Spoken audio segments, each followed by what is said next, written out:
नमस्कार, मैं डॉक्टर शुक्ला मनोरमा आपका स्वागत करती हूँ। तो चलिए जेट एग्जाम के लिए मोस्ट इम्पोर्टेंट 10 प्रश्न पर मैं डिस्कस करती हूँ। तो चलिए आपके सामने पहला प्रश्न ये रहा। गुड्डी एवं हार्टकिनी समस्या की विशेषता और चयन के लिए निम्न में से क्या मानदंड नहीं बताया है। ध्यान दीजिएगा आप लोग। आपके सामने ऑप्शन ए रहा, शोध समस्या की व्यावहारिकता। बी ऑप्शन है समस्या की उपयोगिता एवं महत्व। सी ऑप्शन में है संभावित निष्कर्ष एवं उनकी व्यावहारिकता।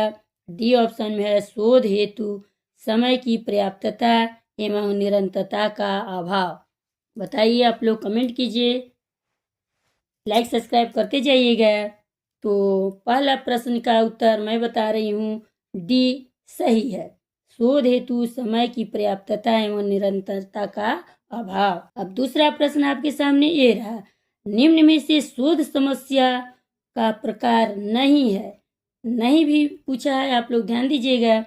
ए ऑप्शन है आनुभाविक समस्याएं, बी ऑप्शन में है सैद्धांतिक समस्याएं, सी ऑप्शन में है प्रशासनिक समस्याएं और डी ऑप्शन में है व्यवहारिक समस्याएं। बताइए, आप लोग कमेंट कीजिए। दूसरा प्रश्न का उत्तर सी सही है, प्रशासनिक समस्याएं। अब प्रश्न नंबर तीसरा आपके सामने ये रहा, निम्न में से कौन सा शोध परियोजना की प्रकार नहीं है। ऑप्शन सुनिएगा। ए है शोध सारांश, बी है सत्र प्रपत्र, सी है शोध विनिबंध और डी है शोध प्रपत्र। आप लोग तीसरा प्रश्न का उत्तर बताइए, कमेंट कीजिए, शेयर करते जाइएगा। तीसरा प्रश्न का उत्तर ए सही है, शोध सारांश। अब चौथा प्रश्न ये रहा, अनुसंधान की जननी है। ऑप्शन सुनिएगा। प्रश्न, बी ऑप्शन है समस्या, सी ऑप्शन है आवश्यकता और डी ऑप्शन में है प्रक्रिया। आप लोग बताइए, चौथा प्रश्न का उत्तर बताइए।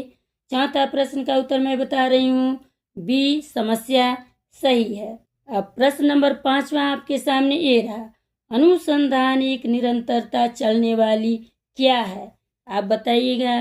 पहला ऑप्शन में है प्रक्रिया, दूसरा ऑप्शन में है समस्या, तीसरा ऑप्शन में है परियोजना और चौथा ऑप्शन में है शोध कार्य।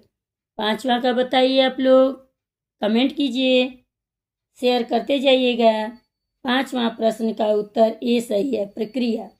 अब छठा प्रश्न आपके सामने ये रहा, एक समस्या पर किया गया अनुसंधान जन्म देता है।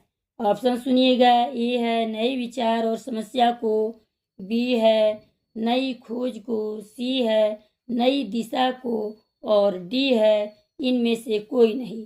छठा प्रश्न का उत्तर बताइए, आप लोग कमेंट कीजिए। ए ऑप्शन सही है, नए विचार और समस्या को।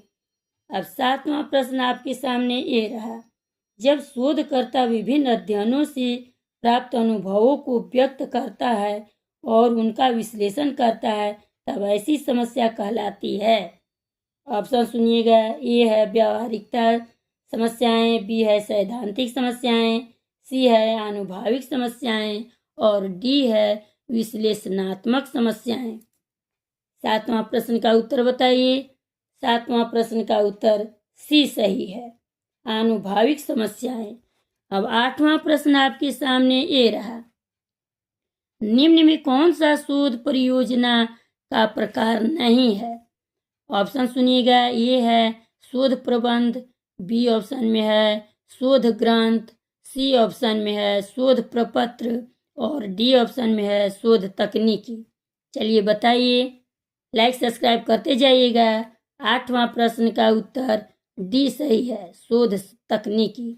अब नौवां प्रश्न आपके सामने ये रहा, शोध प्ररचना शोध की रूपरेखा तैयार करने की है। ऑप्शन सुनिएगा।